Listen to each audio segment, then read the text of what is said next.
The Arizona Coyotes are back home and facing off against an old foe.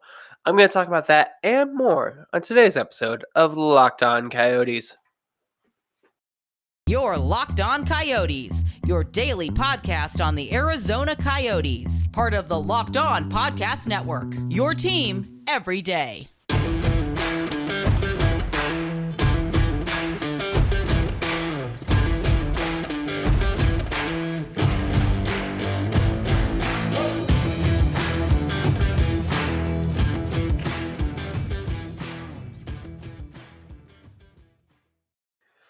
Hello, everybody. Welcome to today's episode of Locked On Coyotes. I'm your host, Carl Pavlock. I want to thank you all for making Locked On Coyotes your first listen every day. We are free and available wherever you get your podcasts, including on YouTube.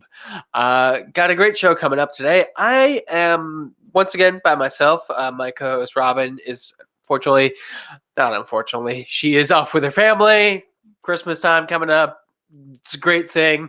My family is in Arizona, so I am still here, still ready to record, still looking forward to tonight's game. I am always going to be excited when the Arizona Coyotes face off against the Los Angeles Kings. It's just something like deep in my soul loves those games. That is a rivalry that I just cannot get enough of. It's one of the few times I think division rivalries really, or not division, like geographic rivalries make sense. The NHL is always trying to force like regional rivalries that no one really cares about, but Phoenix and by extension Arizona and Los Angeles and by extension California for a lot of people, it's great. Two states right next to each other that do not really like each other, so that's good.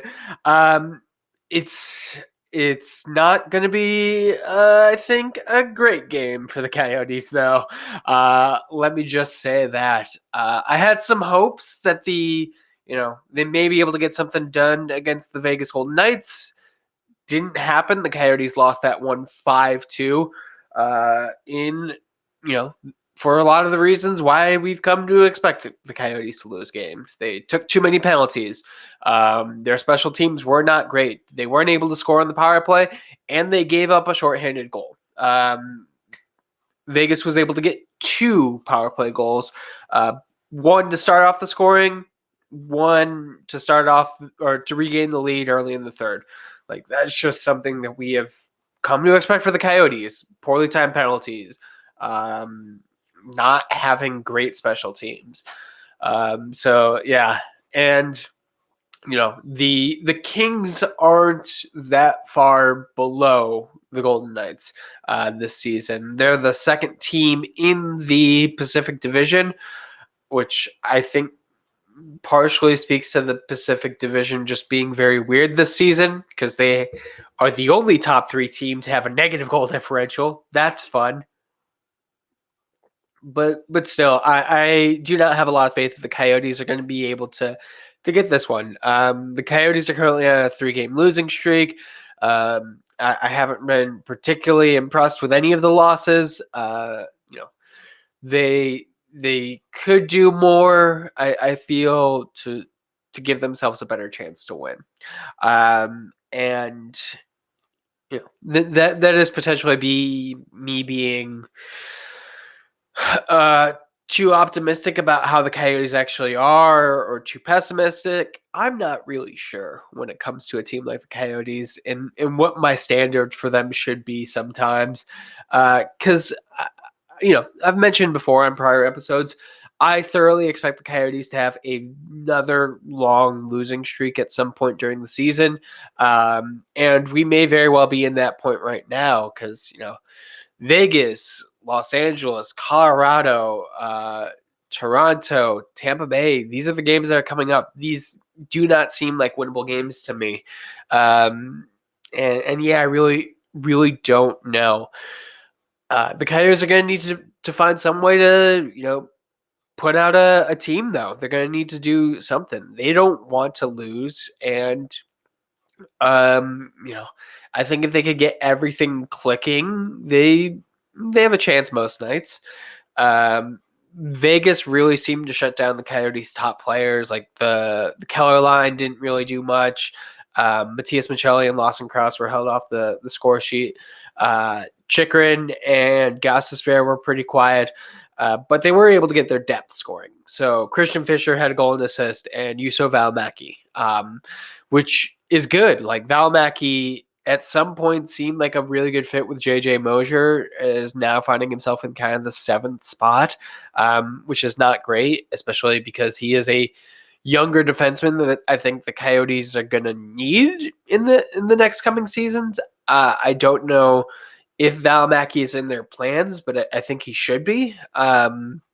And he needs to play if he's going to improve, because he's definitely not there yet. He can definitely be better, but he needs to play, and hopefully that goal contributes to his confidence. We saw that happen with Barrett Hayton. He looks so much better after getting a goal. Like it really can make a world of difference. The mental state of an athlete is something that's really hard to know from the outset. And I think that's why it's not really talked about as much. People try and psychoanalyze players. I personally don't, because there's so much going on in the locker room, in their head, at home that we just don't know about. But, the one exception I will make is that if a player scores a goal, especially a player who doesn't score a lot of goals or finds themselves out of the lineup, that's got to be a confidence booster. As long as it didn't also come with them taking like 4 penalties or scoring a goal in their own net. Like just getting a goal has got to do so much if you are a player who is struggling with your confidence.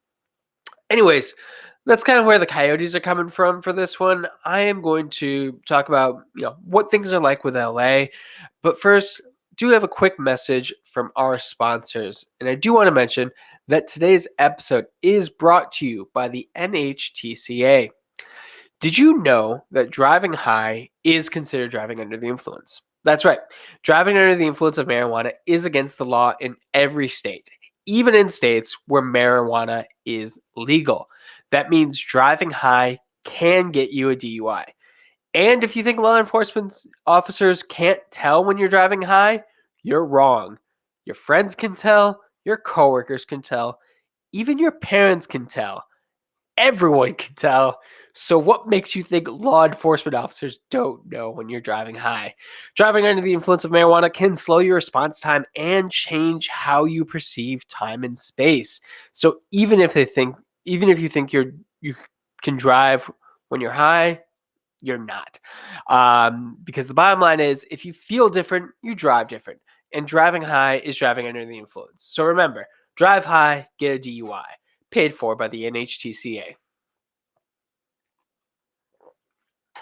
And we're back. Carl Pavlock with Locked On Coyotes, talking about today's game against the LA Kings.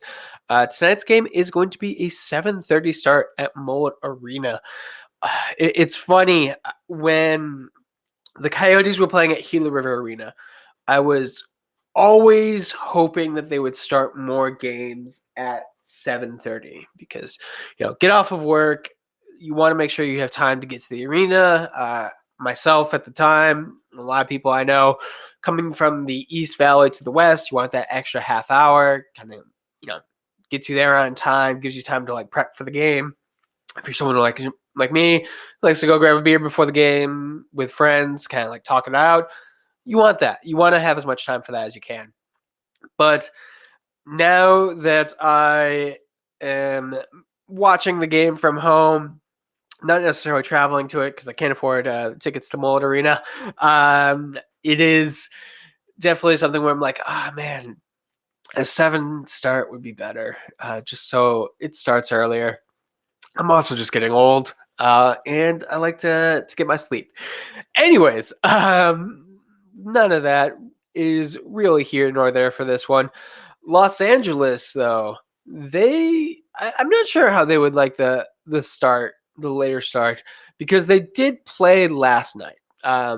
It was a overtime victory for the Kings last night. They played the Calgary Flames, won 4-3 in overtime. Fourth straight win for the Kings. Three of those wins have come either in the shootout or in overtime.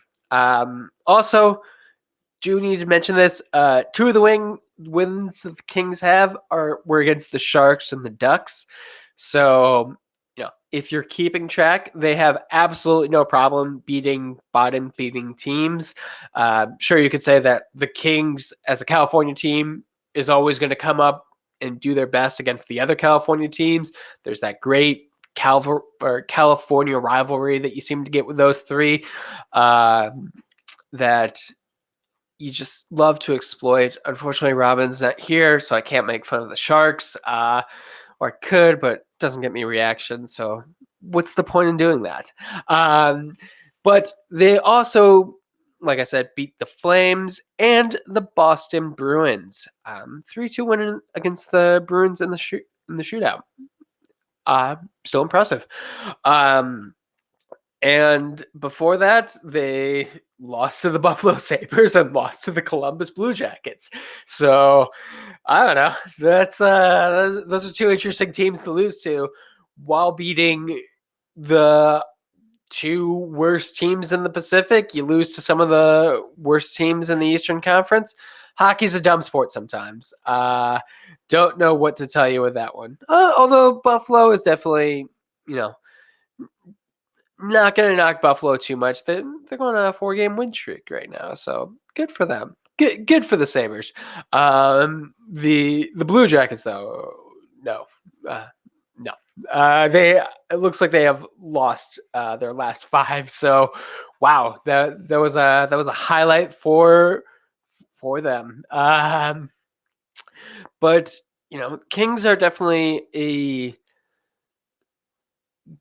good team. I feel comfortable saying that. The Pacific is weird. I think if they were in a different division, in a different year, I may classify them a little bit differently. But they're solid. I do like to look at the Kings and the fact that they started their rebuild a couple years before the Coyotes.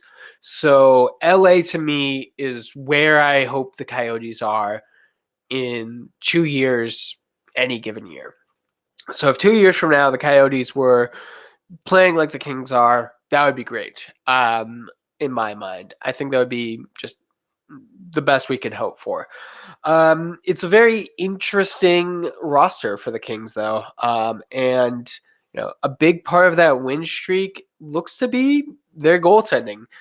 Now, they still have Jonathan Quick. I do not know how much longer his contract runs, but he is still with the Kings. He has not been playing that well, despite getting a majority of the starts. In 20 starts, he has a 3.55 goals against average and a 8.82 save percentage. Not good. The other goaltender that the Kings have, who has been significantly better, who's gotten the last 5 starts, is a not necessarily a younger netminder because he's 30. Phoenix Copley, whose name I just always look at and it gives me anxiety because it makes me think I'm spelling the Phoenix Coyotes incorrectly, but that is not the case. Most recently, came over from the Washington Capitals. Has played a max 27 games, which he did the 2018-2019 season with Washington. This season, though, with LA, 7 games started, 6-1-0 record, 2.49 goals against average, 9.10 save percentage. I mean, right away, those numbers are not the most impressive thing that stands out to me. Like 9-10 save,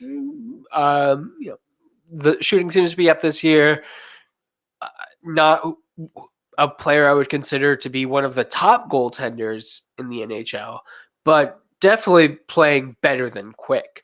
Like I said, he's gotten the last 5 starts. I am curious to see who Los Angeles decides to go with tonight. It's that classic thing of, are they going to underestimate the Coyotes? Are they going to start Quick? Although the Coyotes have never had an easy job beating Jonathan Quick, so I don't want to say that would be the good option.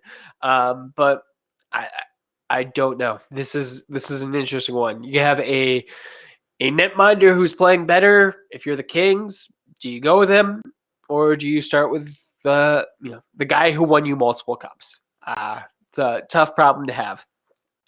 The Kings, like I said, are the only team in the top 3 of the division to have a negative goal differential, which is just insane to me. They have scored 120 goals. They have given up 126. Like I said, they're on a 4-game win streak, but talking about those wins, they're overtime wins, they're shootout wins, which, I can't throw stones because it's the Coyotes. They don't have a lot of wins. I would kill for an overtime win or shootout win. Uh, Not really, because winning isn't necessarily the point, but still, like the Kings are getting it done, but they're getting it done in a precarious way that probably isn't what you want to be doing in the long term. Like, the division's weird though, so it'll be interesting to see. I would love for the Kings to make the playoffs, like, comfortably, not even as a wild card team, but comfortably make the playoffs with a negative goal differential. That would just be absolutely funny for me, especially when you look at like what the Kings were, especially when I started watching hockey, where they were just very defensive and couldn't score goals to save their life. Now they are scoring a lot of goals, but they're giving up a lot too. So that's always fun. Anyways, I'm going to do the final segment coming up. We're going to be talking about the odds for this one.